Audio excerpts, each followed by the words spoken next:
അദ്വൈതാമൃത സെഷനിലേക്ക് സ്വാഗതം അണ്ണ. ഹരിയോം അണ്ണ. ഹരിയോം തുടങ്ങാലോ അല്ലേ? തുടങ്ങാം. ഓം ഗുരുർ ബ്രഹ്മ ഗുരുർ വിഷ്ണു ഗുരുദേവോ മഹേശ്വരഃ ഗുരു സാക്ഷാത് പരം ബ്രഹ്മ തസ്മൈ ശ്രീ ഗുരവേ നമഃ. ശ്രീനാരായണ ഗുരുദേവൻ രചിച്ച ദൈവദശകം എന്ന യൂണിവേഴ്സൽ പ്രയർ, അതിന്റെ 5 ശ്ലോകങ്ങൾ കഴിഞ്ഞെന്നാണ് പറഞ്ഞത്. 5ആണോ 6ആണോ എന്നറിയില്ല. ഇത് മലയാളത്തിന്റെ ഭഗവത്ഗീതയെന്നും മലയാളത്തിന്റെ ഉപനിഷത്ത് എന്നും ഈ കൃതിയെ പറയാറുണ്ട്. അതിന് കാരണം 10 ശ്ലോകങ്ങളിലൂടെ ഗുരുദേവൻ അവതരിപ്പിക്കുന്നത് ഉപനിഷത്ത് സാര സംഗ്രഹമാണ്. വളരെ ലളിതമാണ് എന്ന് തോന്നുന്ന വരികളാണ്, പക്ഷെ ഓരോന്നും ഏറെ ആഴമുള്ള വരികളാണ്. ദൈവദശകം, ദൈവത്തെക്കുറിച്ചുള്ള ദശ എന്ന് പറഞ്ഞ 10 ശ്ലോകങ്ങളാണ്. തമിഴ് ഭാഷയിലെ തേവാരപ്പതികം എന്നുള്ള ഒരു കീർത്തനങ്ങളുണ്ട്. തേവാരം എന്നാണ് അതിന് പറയുക. ഇതുപോലെ 10 ശ്ലോകങ്ങളായി എന്താണ് സാക്ഷാൽ ശ്രീപരമേശ്വരനെ സ്തുതിച്ചുകൊണ്ട് പാടുന്നതായ തേവാരം വളരെ പ്രസിദ്ധമാണ്. ഈ തരത്തിൽ തികച്ചും ആത്മീയവും ദൈവികവും ധാർമ്മികവുമായ വിജ്ഞാനത്തെക്കുറിച്ച് പറയുന്ന ഈ ദൈവദശകത്തിന്റെ ഇൻട്രൊഡക്ഷനും അതിന്റെ സാമാന്യമായ അർത്ഥമെല്ലാം പറഞ്ഞിരിക്കുന്നു. ഇതിൽ 6ാമത്തെ ശ്ലോകം, നീയല്ലോ മായയും മായാവിയും മായാവിനോദനും, നീയല്ലോ മായയെ നീക്കി സായുജ്യം നൽകുമാര്യനും. പരമ്പൊരുളിനെ അഭിമുഖീകരിച്ചുകൊണ്ട് പറയുകയാണ്, നീയാണ് മായയും മായാവിയും മായാവിനോദനായിരിക്കുന്നത് നീ തന്നെയാണ്. മായയെ നീക്കി സായുജ്യം, അതായത് ആത്മജ്ഞാനം നൽകുന്നതും ഒരേ പരമ്പൊരുൾ തന്നെയാണ്. ഇത്രയുമാണ് പറഞ്ഞിട്ടുള്ളത്. ഇനി നമുക്ക് 7ലേക്ക് കടക്കാം. നീ സത്യം ജ്ഞാനമാനന്ദം, നീ തന്നെ വർത്തമാനവും ഭൂതവും ഭാവിയും വേറല്ല, ഓതും മൊഴിയുമോർക്കിൽ നീ. നീ സത്യം ജ്ഞാനം ആനന്ദം. ഏത് ഈശ്വരനെ നാം ആരാധിക്കുമ്പോഴും ആ ഈശ്വരനെ പരമ്പൊരുളിന്റെ പ്രതീകമായിട്ടാണ് കരുതുന്നത്. ആ പരമ്പൊരുളിനോട് പറയുകയാണ്, നീ തന്നെയാണ് സത്യം, നീ തന്നെയാണ് ജ്ഞാനം, നീ തന്നെയാണ് ആനന്ദം, നീ തന്നെയാണ് വർത്തമാനവും ഭൂതവും ഭാവിയും. 3 കാലങ്ങളാണല്ലോ, 3ആയി പിരിഞ്ഞിരിക്കുന്നതെല്ലാം നീയാണ്.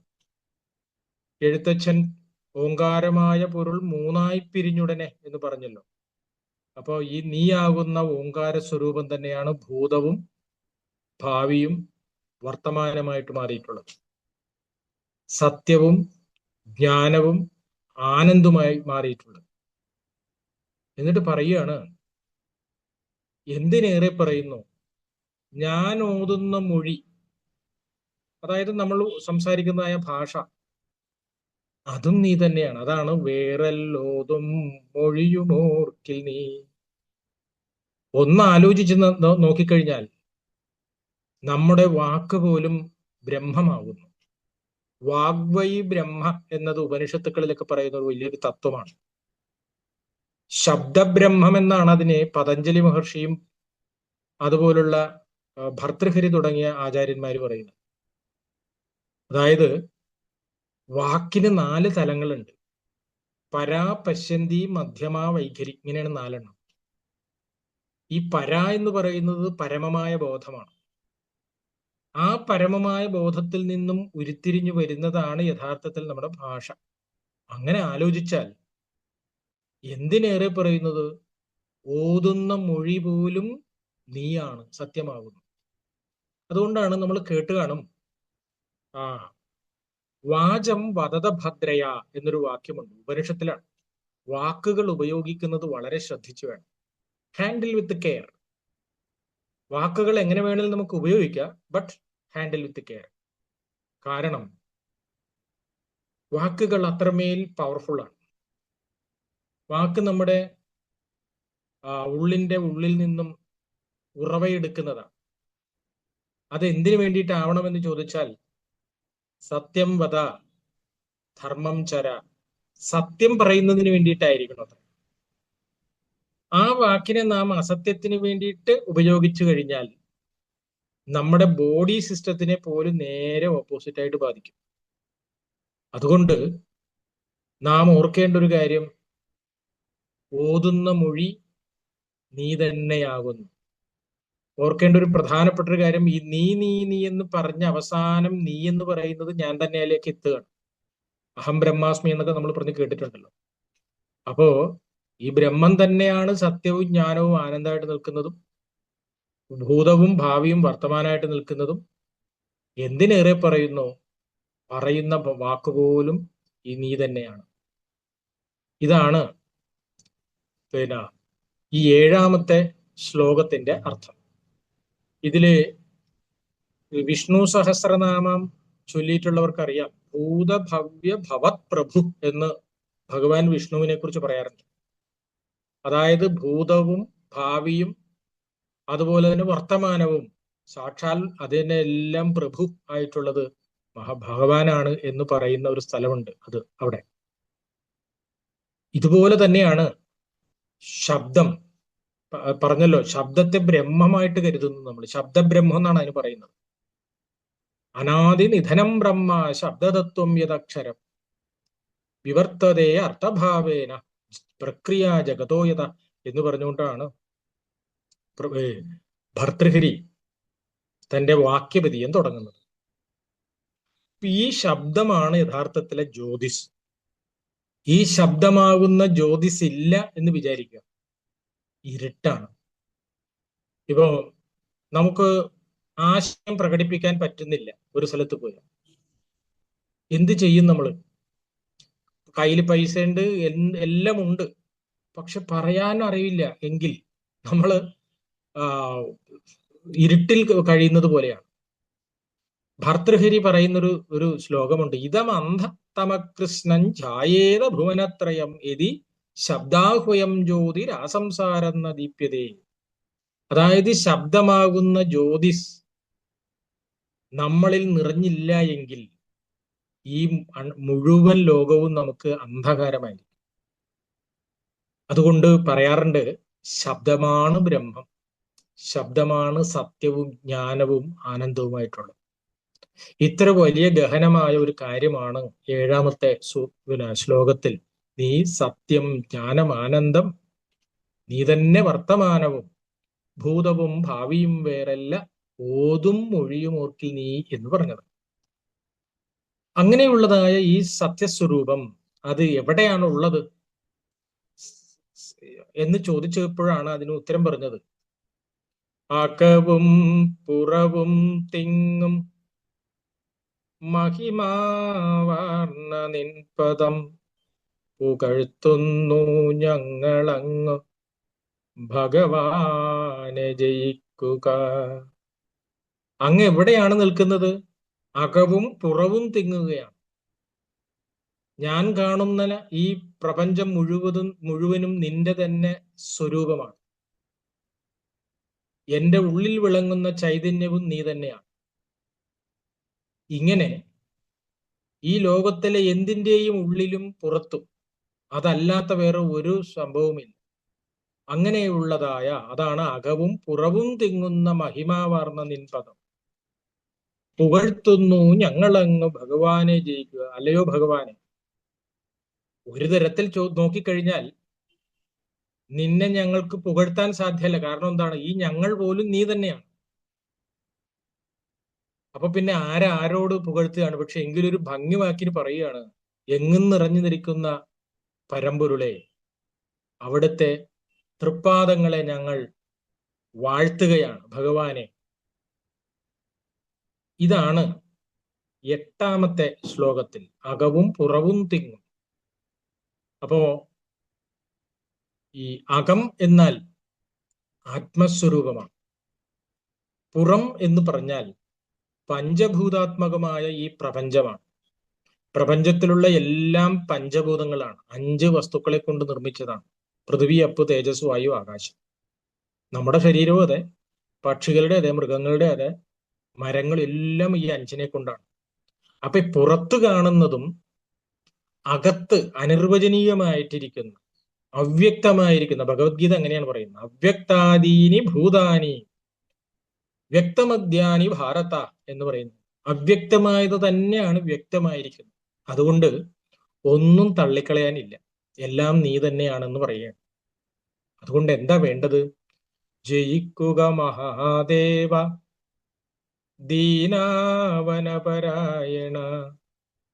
ജയിക്കുക ചിദാനന്ത ദയാ സിന്ധോ ജയിക്കുക. അപ്പോ മഹാദേവ, അങ്ങ് ജയിക്കുക. അങ്ങ് ആരാണ്? ദീനാവനപരായണനാണ്. ദീനന്മാരെ അവനം ചെയ്യുന്ന, രക്ഷിക്കുന്നതിൽ എപ്പോഴും ശ്രദ്ധയുള്ളവനാണ്. അതുകൊണ്ട് ചിത്സ്വരൂപ, അവിടുന്ന് ജയിക്കണമേ എന്നാണ് പറഞ്ഞത്. നമുക്കിതൊന്ന് ഒരെണ്ണം കൂടി കഴിഞ്ഞിട്ട് നേരെ തിരിച്ചു വരാം. എന്നിട്ട് പറയാണ്, ആഴമേറും നിൻ മഹസ്സാം ആഴിയിൽ ഞങ്ങളാകവേ ആഴണം വാഴണം നിത്യം, വാഴണം വാഴണം സുഖം. ആഴമേറിയതാണ് നിന്റെ മഹസ്. ആ ആഴിയിൽ ഞങ്ങളായിത്തീരണം. അതിൽ ആഴണം, അതിൽ വാഴണം. എപ്പോ വാഴണം? നിത്യം വാഴണം. അങ്ങനെ സുഖമായി വാഴണം എന്നതാണ് ഓരോ മനുഷ്യന്റെയും ജീവിതത്തിന്റെ സ്വപ്നം. അനായാസേന മരണം വിനാ ദൈന്യേന ജീവനം ദേഹിമേ കൃപയാ ശംഭോ ത്വയി ഭക്തിരചഞ്ചല എന്ന് പറയാറുണ്ട്. നിന്നിൽ അചഞ്ചലമായ ഭക്തി ഉണ്ടാവണം. എന്തിനാണ്? ആഴണം വാഴണം നിത്യം, വാഴണം വാഴണം സുഖം. സുഖമായി വാഴുന്നതിന് വേണ്ടിയിട്ടാണ്. ഇതാണ് അതിന്റെ ഒരു പൊതുവായ അർത്ഥം. ഇപ്പൊ എനിക്ക് എന്നോട് പറഞ്ഞത് 3 മുതൽ 8 വരെ എടുക്കണം എന്നാണ് പറഞ്ഞിരിക്കുന്നത്. അപ്പൊ അതുകൊണ്ട് നമുക്ക് 3ാമത്തെ മുതൽ തുടങ്ങാം. ഇതിലിടക്ക് നിങ്ങൾക്ക് സംശയം ഉണ്ടെങ്കിൽ ചോദിച്ചോളണം.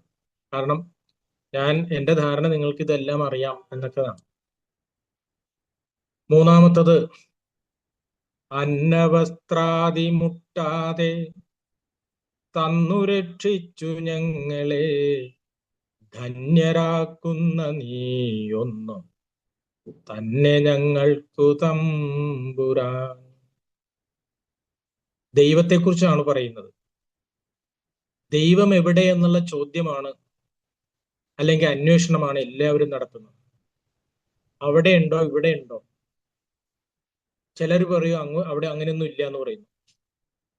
മറ്റു ചിലർ പറയുന്നു അതല്ല, ഇന്ന സ്ഥലത്താണുള്ളത്, അത് ഇന്ന രൂപത്തിലാണ് ഇരിക്കുന്നത് പറയും. ഇവിടെ ഗുരു നമ്മളോട് പറയുന്നത്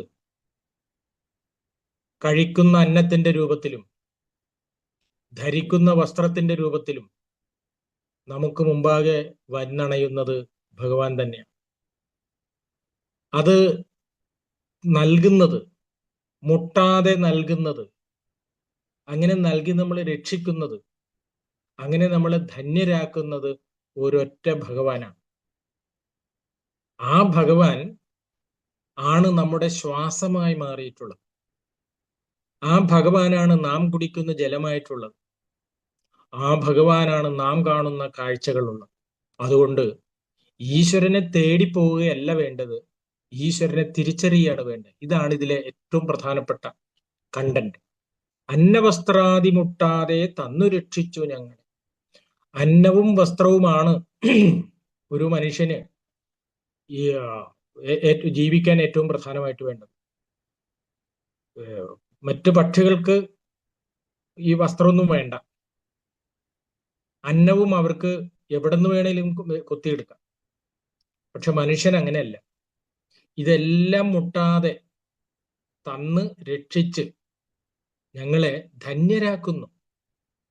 അതാരാണ്? നീ ഒന്ന്, അങ്ങ് ഒന്ന് മാത്രമാണ്. ആ അങ്ങ് ഞങ്ങൾക്ക് തമ്പുരാനാണ്. തമ്പുരാൻ എന്ന് പറഞ്ഞാൽ പരമ്പൊരുള് എന്നർത്ഥം. തമിഴ് വാക്കുകൂടിയാണത് തമ്പുരാൻ, തമ്പുരാൻ എന്നുള്ളത്. അപ്പോ ദൈവം എന്നതിനെ വളരെ ലളിതമായി ഗുരുദേവൻ ഇതിൽ പറഞ്ഞു വെക്കുകയാണ്. ഇവിടെ ഒരു പ്രധാനപ്പെട്ട ഒരു കാര്യം, അന്നം ആണ് ദൈവം എന്ന് പറഞ്ഞല്ലോ. അന്നമാണ് നമ്മുടെ ശരീരം, അന്നമാണ് മനസ്സ്, അന്നമാണ് ബുദ്ധി. അപ്പോ ഈ കഴിക്കുന്ന അന്നം സാത്വികമാണെങ്കിൽ സാത്വിക മനസ്സാവും. താമസിക്കായിട്ടുള്ള അന്നമാണെങ്കിൽ മനസ്സും താമസിക്കാവും. അതുപോലെ തന്നെ രാജസിക്കും താമസിക്കും എല്ലാം ചേർന്നിട്ടാണെങ്കിൽ ശരീരം അതുപോലെ വരും. അപ്പൊ ഭക്ഷണം ഈശ്വരൻ ആണ് എന്നും അത് എന്റെ ശരീരത്തിനെ നിലനിർത്തുന്നതാണെന്ന ഭാവത്തോടു കൂടി അന്നം കഴിക്കാൻ പഠിക്കുക. എന്നാൽ ഇന്ന് നമ്മൾ കാണുന്ന രോഗങ്ങൾ പകുതിയല്ല, ഒരു 90% ഉണ്ടാവില്ല. കാരണം ഇന്ന് ഏറ്റവും കൂടുതൽ രോഗങ്ങൾ ഉണ്ടാകുന്നത് ജീവിതശൈലികളിൽ നിന്നാണ് പറയുന്നത്. ജീവിതശൈലി രോഗങ്ങൾ എന്നാണ് അതിന് പറയുന്നത്. അതിലേറെയും ഭക്ഷണം കഴിക്കാൻ അറിയാത്തത് കൊണ്ട് ഭക്ഷണത്തിന്റെ സ്ഥാനത്ത് മരുന്ന് കഴിക്കുന്ന ഒരു രീതി വന്നു. അതിന് കാരണം ഈ ഒരു ബോധം നഷ്ടപ്പെട്ടതാണ്. ഇതുപോലെ തന്നെയാണ് വസ്ത്രം. വസ്ത്രം നമ്മളെ തീർച്ചയായിട്ടും ചൂടിൽ നിന്നും തണുപ്പിൽ നിന്നും മറ്റ് ഇതിൽ നിന്നെല്ലാം രക്ഷിക്കാൻ വേണ്ടിയിട്ടുള്ളതാണ്. അതിന് മാന്യമായി വസ്ത്രം ധരിക്കുകയും വേണം. പക്ഷെ പരിഷ്കാരം കൂടുന്തോറും വസ്ത്രം ആഭാസകരമായി മാറും. അത് അങ്ങനെ ആവാതിരിക്കണമെങ്കിൽ എന്ത് വേണം? ഇടുന്ന വസ്ത്രം, കഴിക്കുന്ന ഭക്ഷണവും ഈശ്വരൻ തന്നെയാണെന്ന ബോധം ചെറിയ പ്രായത്തിലുണ്ടാവും. അത് മുട്ടാതെ തന്ന് രക്ഷിക്കുന്നത് ഈശ്വരനാണ് എന്ന ബോധം ഉണ്ടായാൽ പകുതിയല്ല സമൂഹത്തിലെ എല്ലാ പ്രശ്നത്തിനും പരിഹാരമായി. അപ്പോ ഇന്ന് മനുഷ്യൻ ഭക്ഷണം വിശപ്പ് മാറാൻ വേണ്ടിയിട്ടല്ല, നാവിന്റെ രുചിക്ക് വേണ്ടിയിട്ടും ആഡംബരത്തിനും വേണ്ടിയിട്ടാണ് പലപ്പോഴും ചെയ്യുന്നത്. കുഴിമന്തി കഴിക്കുന്നവർക്ക് അറിയാം അത് കേടാണ് എന്നുള്ളത്. കൊക്കക്കോളയും കുറുകുറയും കഴിച്ചു കഴിഞ്ഞാൽ കേടാണെന്ന് അറിഞ്ഞുകൊണ്ടാണ് അതിന്റെ പുറകെ പോകുന്നത്. പക്ഷെ ഈ നിലയിലേക്ക് നമ്മുടെ ചിന്തയെ മാറ്റി വിട്ടുകഴിഞ്ഞാൽ അത് മനുഷ്യ ജീവിതത്തിൽ ഉണ്ടാക്കുന്ന മാറ്റം വളരെ വലുതാണ്. ആയുർവേദം അവിടെ നിന്നാണ് തുടങ്ങുന്നത്. നിനക്ക് ജീവിതത്തിൽ വിജയം ഉണ്ടാവണമോ? നിത്യം ഹിതാഹാരം മിതാഹാര സേവി, ഹിതവും മിതവുമായിട്ട് ഭക്ഷണം കഴിക്കുമെന്നാണ്. വളരെ പ്രധാനപ്പെട്ട ഒരു ആശയമാണ്. അപ്പൊ ഈ നിലയിൽ നമ്മളെ തന്നു രക്ഷിച്ച ആ തമ്പുരാൻ തന്നെയാണ് ദൈവമെന്ന് തിരിച്ചറിയുക. എന്നിട്ട് പറയുകയാണ്, ആഴിയും തിരയും കാറ്റും ആഴവും പോലെ ഞങ്ങളും മായയും നിൻ മഹിമയും നീയുമെന്നുള്ളിലാകണം. ആഴി എന്ന് പറഞ്ഞാൽ കടലാണ്. തിര അതിലുയരുന്നതായ തിരമാലകൾ. കാറ്റ് വരുമ്പോഴാണ് ഈ തിരമാലകൾ ഉണ്ടാവുന്നത്. ഈ ആഴിക്ക് വലിയ ആഴമുണ്ട്.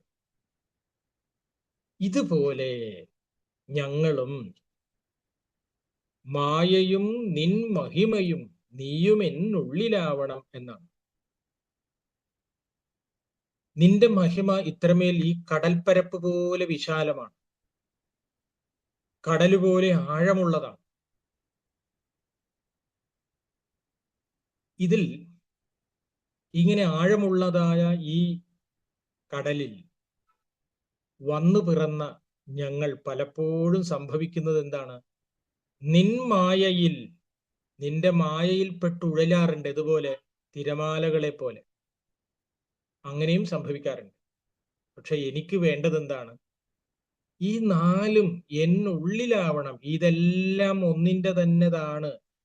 ആഴിയും തിരയും ആഴവും കാറ്റും, ഈ നാലും ഒന്നിന്റെ തന്നെ പ്രതിഭാസമാണ് എന്ന് എൻ്റെ ഉള്ളിൽ നിന്ന് ഉറക്കണം.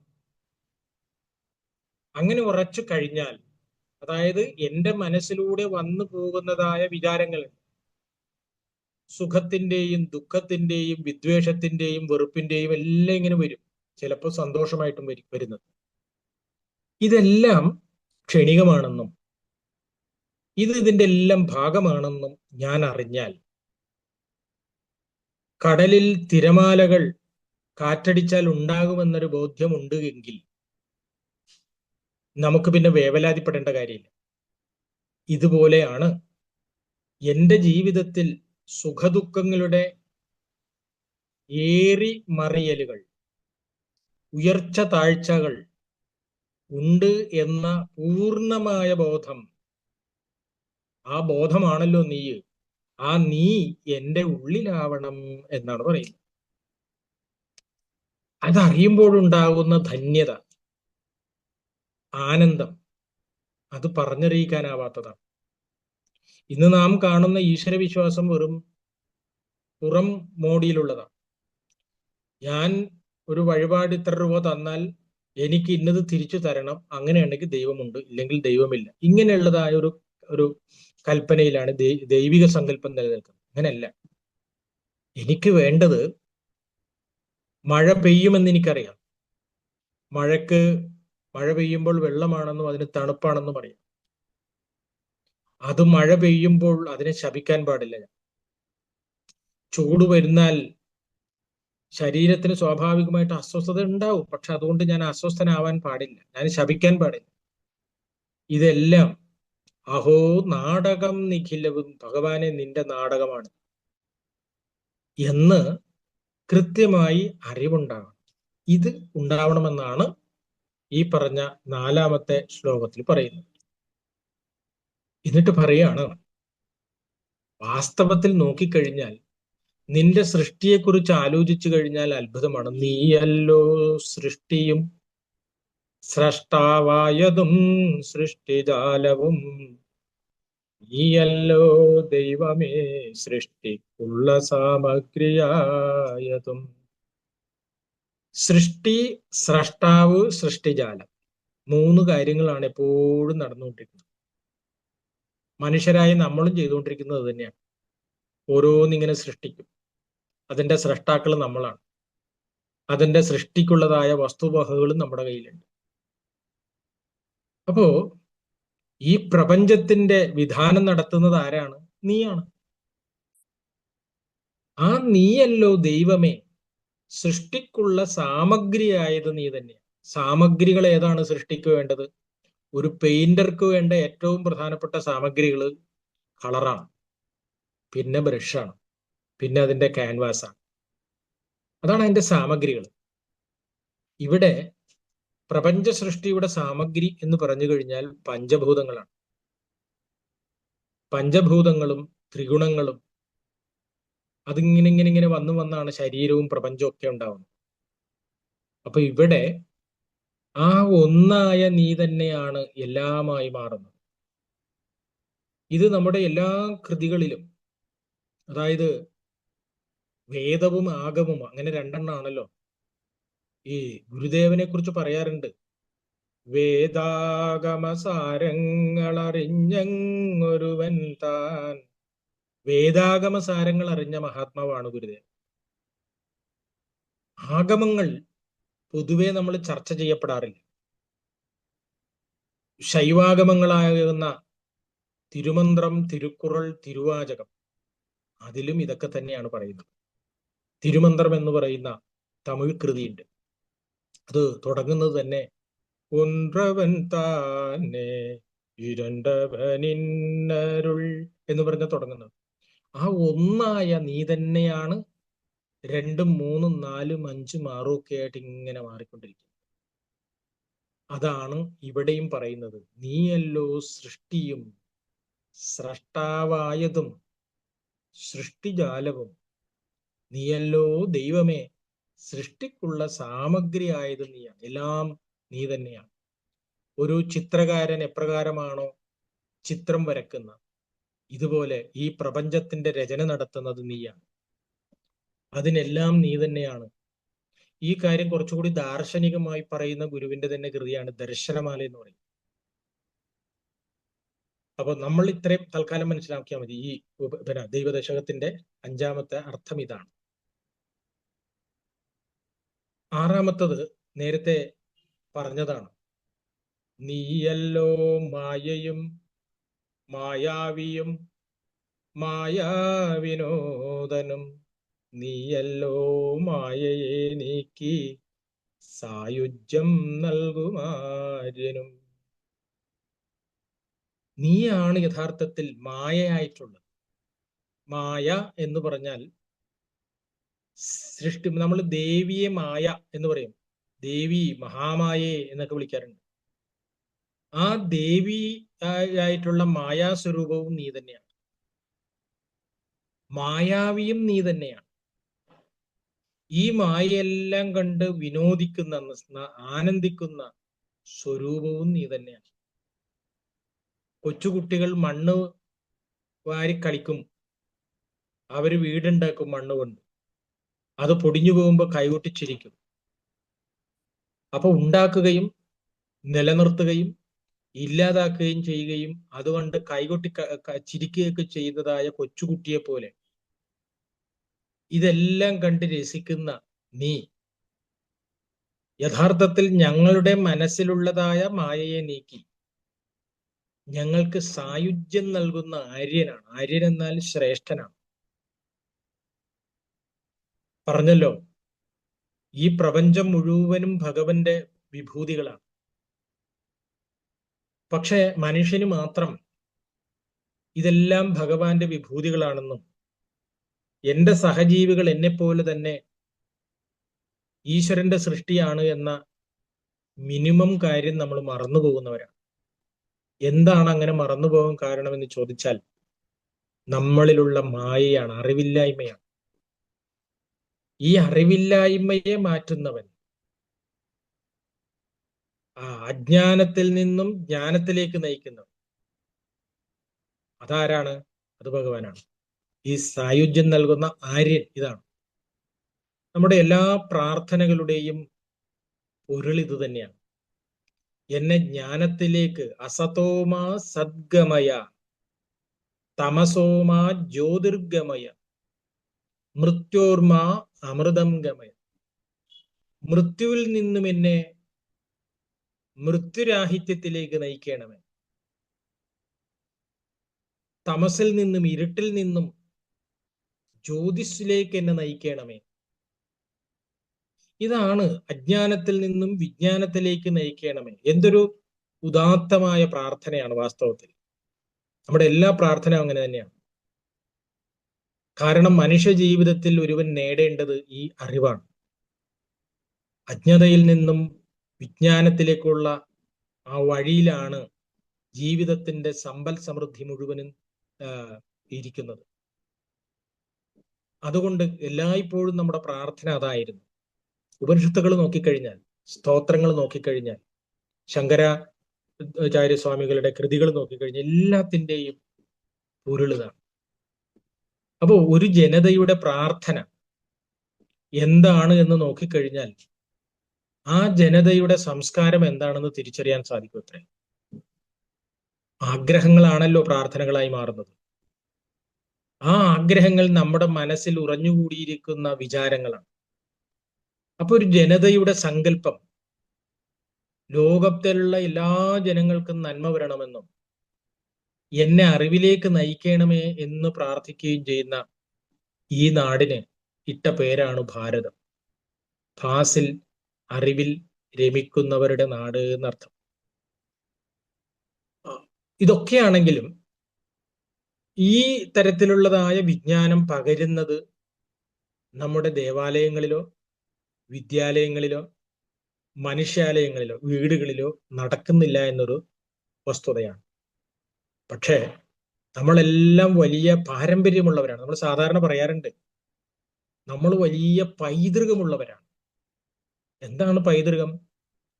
ലോകത്തിലെ ഇന്നോളം മാനവ ലോകം ചിന്തിക്കാത്ത അത്രയും വിജ്ഞാനത്തിന്റെ നെറുകയിൽ നിൽക്കുന്ന ഒരു രാജ്യം. അപ്പൊ നമുക്ക് പൈതൃകമുണ്ട്, പക്ഷെ അത് പകർന്നു നൽകുന്ന പാരമ്പര്യം അതില്ല എന്നുള്ളതാണ് ഭാരതീയരുടെ ഒരു വലിയ ഒരു പ്രശ്നം. അപ്പൊ ഇവിടെ പറയുന്നത്, നീ തന്നെയാണ് എല്ലാ അറിവായിട്ട് നിൽക്കുന്നതും അറിവില്ലായ്മയായിട്ട് നിൽക്കുന്നതും. അതാണ് ഏറ്റവും വലിയ രസം. രോഗമായിട്ട് നിൽക്കുന്നതും ആരോഗ്യമായിട്ട് നിൽക്കുന്നതും, ജയമായിട്ടുള്ളതും പരാജയമായിട്ടുള്ളതും, ഇരുട്ടായിട്ടുള്ളതും വെളിച്ചമായിട്ടുള്ളതും എല്ലാം ഒരേ സ്വരൂപം തന്നെയാണ്. ഇത് നാം തിരിച്ചറിയുക കൂടി ചെയ്യണം. അപ്പോ ഈ പ്രപഞ്ചം മുഴുവനും സൃഷ്ടിച്ചു എന്ന് നാം പറയുമ്പോൾ നാം ഒരിക്കലും മറക്കാൻ പാടില്ല, നമുക്കിഷ്ടം പകലിനെയാണ്, പക്ഷെ ഇരുട്ടും അതേ സൃഷ്ടിയുടെ ഭാഗമാണ്. അങ്ങനെയാണെങ്കിൽ വിടർന്നു നിൽക്കുന്ന പൂവും വീണ പൂവും ഒരേ ശക്തി തന്നെയാണ്. പക്ഷെ വീണ പൂവിനോട് നമുക്കത്ര താല്പര്യം ഉണ്ടാവാറില്ല. ആ വീണ് കിടക്കുന്ന പൂവ് ചീഞ്ഞളിഞ്ഞു കഴിഞ്ഞാൽ ഒട്ടും ഇഷ്ടം ഉണ്ടാവാറില്ല. അപ്പൊ നമ്മൾ എന്തായി? നമ്മൾ ഒരൊറ്റ ഭാഗത്തേക്ക് തിരിയുന്നു. നമ്മുടെ മനസ്സ് പലപ്പോഴും മനസ്സ് ഇങ്ങനെ ഒരു ഭാഗത്തേക്ക് മാത്രം മാറുമ്പോഴാണ് പ്രശ്നങ്ങളെല്ലാം ഉടലെടുക്കുന്നത്. ഇഷ്ടം കേടും ഇഷ്ടവും വന്നു കഴിഞ്ഞാൽ അതിങ്ങനെ വളർന്നുകൊണ്ടിരിക്കും. രണ്ടിനെയും ഒരുപോലെ കാണുന്നവരാണ്. തുല്യ നിന്ദാ സ്തുതിർമൗനി എന്നൊരു പ്രയോഗം ഭഗവത്ഗീതയിലുണ്ട്.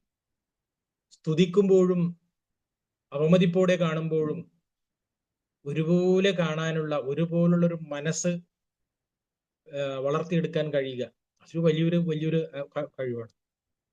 അപ്പൊ ആ ഒരു ഭാവമാണ് നമുക്കുണ്ടാവേണ്ടത്. അതിനെന്ത് വേണമെന്ന് ചോദിച്ചാൽ ഈ പ്രപഞ്ചത്തിന്റെ വിധാനത്തെക്കുറിച്ച് അറിയണം.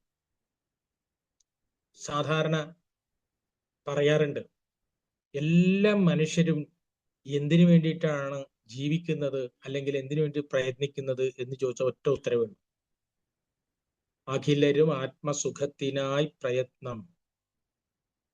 എല്ലാവരും ആത്മസുഖത്തിന് വേണ്ടിയിട്ടാണ് എല്ലാ പ്രയത്നവും ചെയ്യുന്നത്.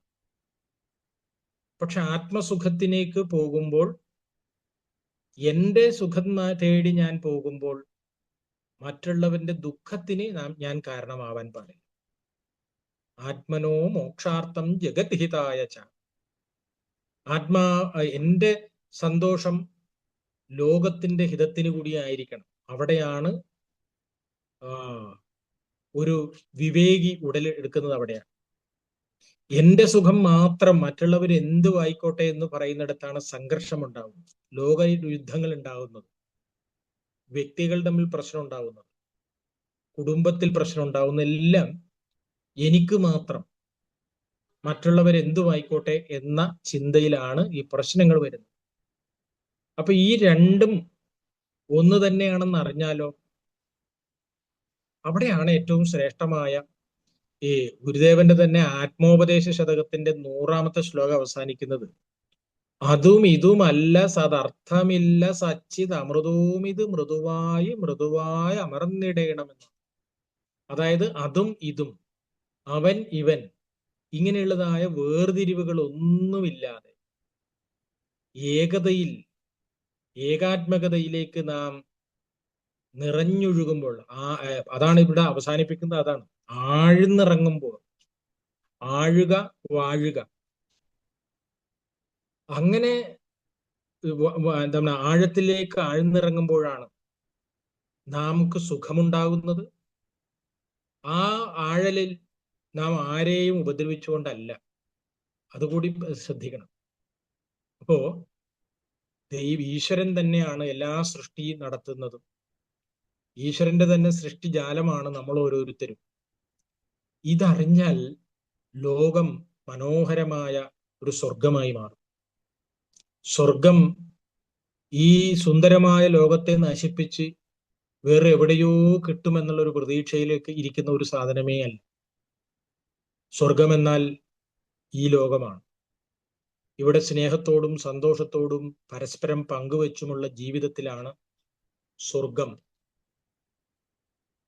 നമ്മൾ ഏതൊരു പാട്ടിൽ പറയാറുണ്ട്, എന്താണ്, സ്വർഗം നാണിക്കുന്നു എന്നാണ്. നമ്മുടെ കുടുംബത്തിലെ പരസ്പര സ്നേഹം കണ്ടിട്ട് സ്വർഗം പോലും നാണിക്കുന്നു എന്ന് പറയുന്നൊരു വരി. സ്വർഗം നാണിക്കുന്നു. അപ്പോ ഏറ്റവും വലിയ സ്വർഗം എന്ന് പറഞ്ഞാൽ ഈ ഭൂമിയിലെ ജീവിതമാണ്. എങ്ങനെയുള്ള ജീവിതത്തിലാണ്? ഇതെല്ലാം അറിഞ്ഞുകൊണ്ട്, തിരിച്ചറിഞ്ഞുകൊണ്ടുള്ള ജീവിതത്തിലാണ്. അതുകൊണ്ടാണ് ഇവിടെ പറഞ്ഞത്, നീയല്ലോ മായയും മായാവിയും മായാവിനോദൻ. അതേ നീ തന്നെയാണ് ഈ മായയെ നീക്കി സായുജ്യം നൽകുന്ന ഏറ്റവും ശ്രേഷ്ഠനായിട്ടുള്ള ആചാര്യൻ. ഇതിനെ തുടർന്നുള്ള 7ഉം 8ഉം നമ്മൾ പറഞ്ഞു കഴിഞ്ഞതാണ്. അപ്പോ ദൈവദശകം എന്ന ഈ കൃതി കുട്ടികൾക്ക് പ്രാർത്ഥനയായി ചൊല്ലുന്നതിന് വേണ്ടി ഗുരുദേവൻ എഴുതി കൊടുത്തതാണ്. ഗുരുദേവന്റെ എല്ലാ രചനകളും ഉപനിഷത്തിന്റെയോ വേദത്തിന്റെയോ ആഗമനത്തിന്റെയോ സാരമാണ്.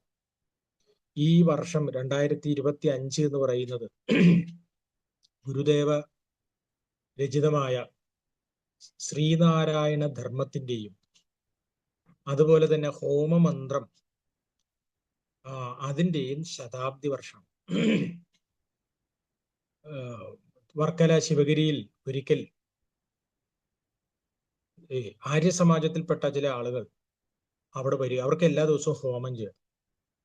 അപ്പൊ അവർക്ക് ഹോമം ചെയ്യുന്നതിന് വേണ്ടിയിട്ടൊരു മന്ത്രം പെട്ടെന്ന് എഴുതി കൊടുത്തതാണ്. അത് ഓം അഗ്നേ തവയസ്തേജസ്താദ് ബ്രാഹ്മം, അല്ലയോ അഗ്നേ, അങ്ങയുടെ യാതൊരു തേജസ്വരൂപമുണ്ട്, അതെല്ലാം ബ്രഹ്മമാവുന്നു, ബ്രഹ്മസ്വരൂപമാവുന്നു എന്ന് പറഞ്ഞുകൊണ്ടുള്ള ഒരു 8 വരികളെ ഉള്ളൂ. ചെറുതാണ്. പക്ഷെ ചെറുതാണെങ്കിലും അതിന്റെ ആഴം വളരെ വലുതാണ്. ഇതുപോലെയാണ് ദൈവദശകവും. ദൈവദശകത്തിലെ ഏറ്റവും ലളിതമാണ് എന്ന് വിചാരിക്കുന്ന വരിയാണ് വാസ്തവത്തിൽ ഏറ്റവും കഠിനമാണ്, അല്ലെങ്കിൽ കുറെ കഠിനം എന്നല്ല പറയണ്ട, ആഴമുള്ളത് അതാണ്. അപ്പൊ ഇപ്പൊ നമ്മള് 2 സ്വാമി എടുത്തു എന്ന് പറഞ്ഞു.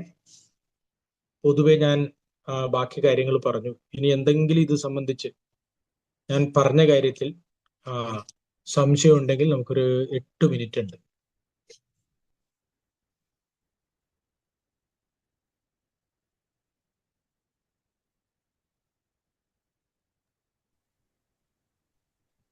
ഹരിയോം. ആർക്കെങ്കിലും സംശയം ഉണ്ടെങ്കിൽ അൺമ്യൂട്ട് ചെയ്യാം, ഞാൻ വിളിക്കാം.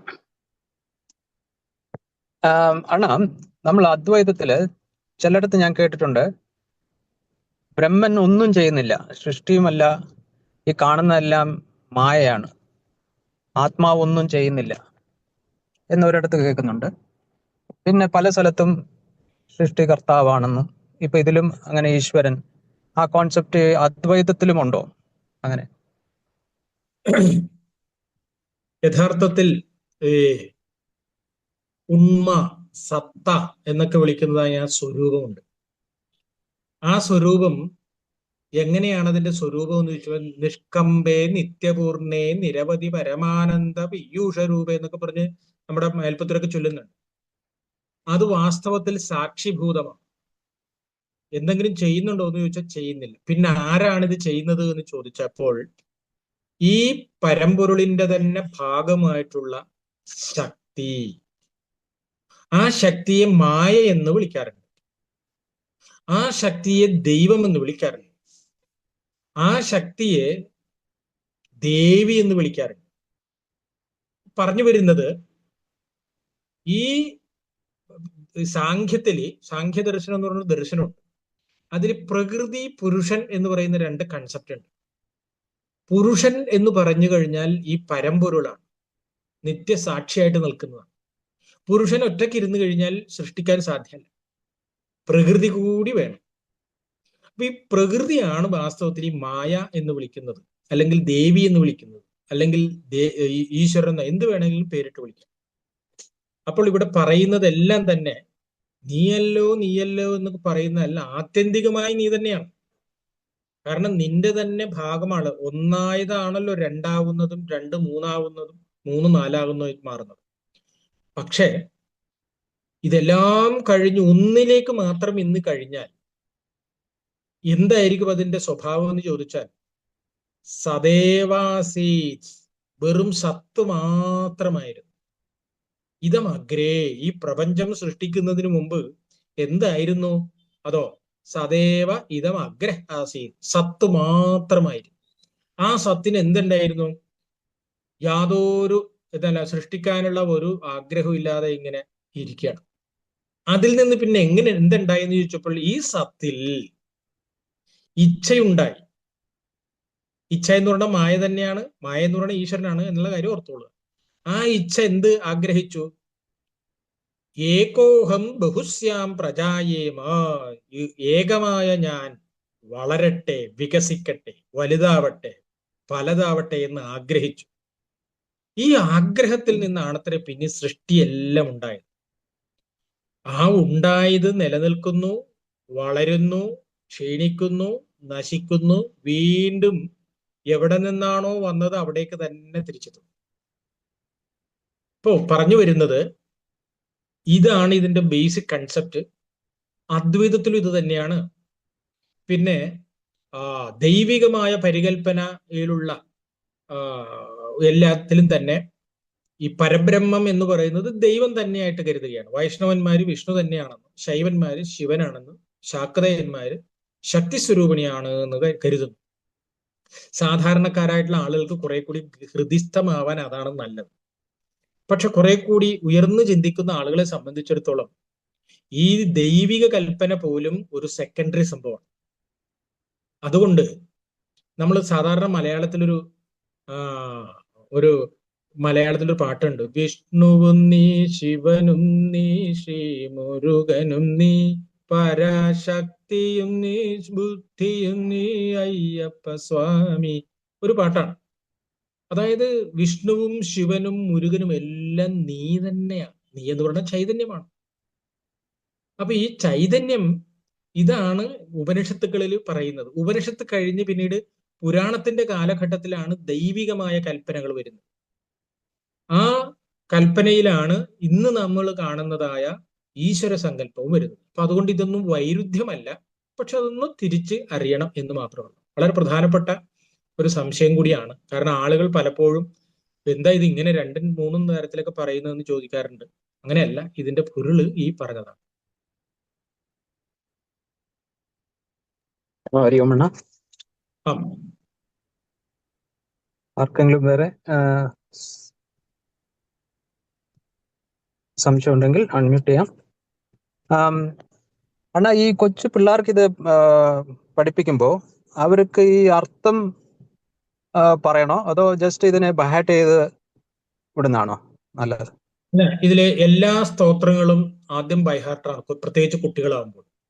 പിന്നെ ഇപ്പൊ അതുകൊണ്ട് വാസ്തവത്തിൽ ഗുരുദേവൻ ഉപയോഗിച്ചത് നോക്കൂ. തുടക്കം തന്നെ ദൈവമേ കാത്തുകൊള്ളുകങ്ങു കൈവിടാതിങ്ങു ഞങ്ങളെ, നാവികൻ നീ ഭവാബ്ദിക്ക് ഒരാവിവൻ തോണി നിൻ പദം. ഇതെല്ലാം ചിത്രമായിട്ട് ഒരാൾക്കും അർത്ഥം പറയേണ്ടതായിട്ട് ഇല്ലാത്ത കാര്യമാണ് വാസ്തവത്തിൽ. അപ്പൊ അതുകൊണ്ട് അവിടെ വലിയ കുഴപ്പമില്ല. പക്ഷെ രണ്ടാമത്തേലേക്ക് വരുമ്പോൾ അത്ര എളുപ്പമല്ല കാര്യങ്ങൾ. പക്ഷെ അത് സിമ്പിളായിട്ട് എളുപ്പമായിട്ട് പിന്നീട് അവർക്ക് മനസ്സിലാവുക എന്നുള്ളതാണ്. ഇതിൽ ആദ്യം ഹൃദിസ്ഥമാവുക എന്നുള്ളതാണ്, പ്രത്യേകിച്ച് സ്തോത്രങ്ങൾ. കാരണം ഓരോരുത്തരും ഹൃദിസ്ഥമായി കഴിഞ്ഞാൽ അവർക്ക് തന്നെ വെളിവാക്കപ്പെടും. ഈ സ്തോത്രങ്ങളുടെ ഒരു പ്രത്യേകത അതാണ്. അതായത് ഇതെല്ലാം രചിക്കുന്ന, ഇതിലേറെ പേര് ഇത്തരത്തിലുള്ള ഗുരുക്കന്മാർ രചിക്കുന്നത് അവരുടെ അനുഭൂതിയിൽ ഇരുന്നാണല്ലോ. അത് അവരാഗ്രഹിക്കുന്നത് ഇത് പഠിക്കുകയും ചൊല്ലുകയൊക്കെ ചെയ്യുന്ന മക്കൾ എന്താ ഇത് മനസ്സിലാക്കണമേ, അവരിതിലൂടെ നല്ല വഴിക്ക് നടക്കണമേ എന്ന അപാരമായ കാരുണ്യത്തോടു കൂടിയാണ് ഇത് എഴുതുന്നത്. അപ്പൊ സ്വാഭാവികമായും നമ്മൾ ഇത് കാണാപ്പാഠമാണ് പഠിക്കുന്നതെങ്കിൽ പോലും അത് അവരോടൊപ്പം വളരുമെന്നുള്ളതാണ്. പല ആളുകളും ഞാൻ പറഞ്ഞു കേട്ടിട്ടുണ്ട്, ചെറിയ പ്രായത്തിൽ ഇരുന്നപ്പോൾ ഭഗവത്ഗീതയൊക്കെ ഇങ്ങനെ കേട്ടു, പക്ഷെ ഇപ്പോഴാണ് ഇതിന്റെ മഹത്വമൊക്കെ മനസ്സിലാവണമെന്ന് മനസ്സിലായി പറയാറുണ്ട്. ഇപ്പൊ എന്ന് പറഞ്ഞ രീതിയിൽ ആദ്യം തീർച്ചയായിട്ടും നമ്മൾ ഇത് ഇതൊരു താളത്തിലും ഒരു രാഗത്തിലും പറഞ്ഞു കൊടുക്കുക തന്നെയാണ്. പിന്നീടാണ് ഇതിന്റെ അർത്ഥം തലത്തിലേക്ക് നമ്മൾ പോകേണ്ടത്. ഈ ദൈവദശകം 100-ലേറെ ഭാഷകളിലേക്ക് ട്രാൻസ്ലേറ്റ് ചെയ്തിട്ടുണ്ട് എന്നുള്ള കാര്യവും നിങ്ങൾക്കറിയാം. മാർപ്പാപ്പ കഴിഞ്ഞ എന്താ പറയാ ഈ സർവമത സമ്മേളനവുമായി ബന്ധപ്പെട്ട ഒരു പരിപാടിയിൽ അവിടുത്തെ ഭാഷയിലുള്ള ദൈവദശകം ചൊല്ലിയിരുന്നതും ഒക്കെ ടി വിയിൽ നമ്മൾ കണ്ടതാണ്. അപ്പൊ ഇതൊരു യൂണിവേഴ്സൽ ഒരു പ്രയർ കൂടിയാണ് ഈ ദൈവദശകം. ഓക്കെ, ഹരി ഓം, ഹരി ഓം. ഹരി ഓം. എനിക്ക് തോന്നുന്നു സമയമായി. നമുക്ക് ഓക്കെ. അപ്പോൾ ഹരി ഓം. നമ്മുടെ ഈ അദ്വൈത അമൃതം സെഷനിൽ സ്വാമിജി യാത്രയിലായതുകൊണ്ട് നാട്ടേഷണ്ണൻ വരാമെന്ന് സമ്മതിച്ച് ഇവിടെ 3 മുതൽ 8 ശ്ലോകം നമുക്ക് വളരെ സിമ്പിളായിട്ട് അതിൻ്റെ കാര്യങ്ങളൊക്കെ പറഞ്ഞ് തന്ന അണ്ണന് എല്ലാവരുടെ പേരിലും എൻ്റെ പേരിലും സമിതിയുടെ പേരിലും നന്ദി അറിയിക്കുന്നു. അതേപോലെ ഇത് കോർഡിനേറ്റ് ചെയ്യുന്ന ഡോക്ടർ ലാലി അക്കയ്ക്കും നന്ദി. ഇന്നത്തെ സെഷൻ ഇവിടെ പൂർണ്ണമാകുന്നു. ഹരി ഓം. എല്ലാവർക്കും ശുഭരാത്രി.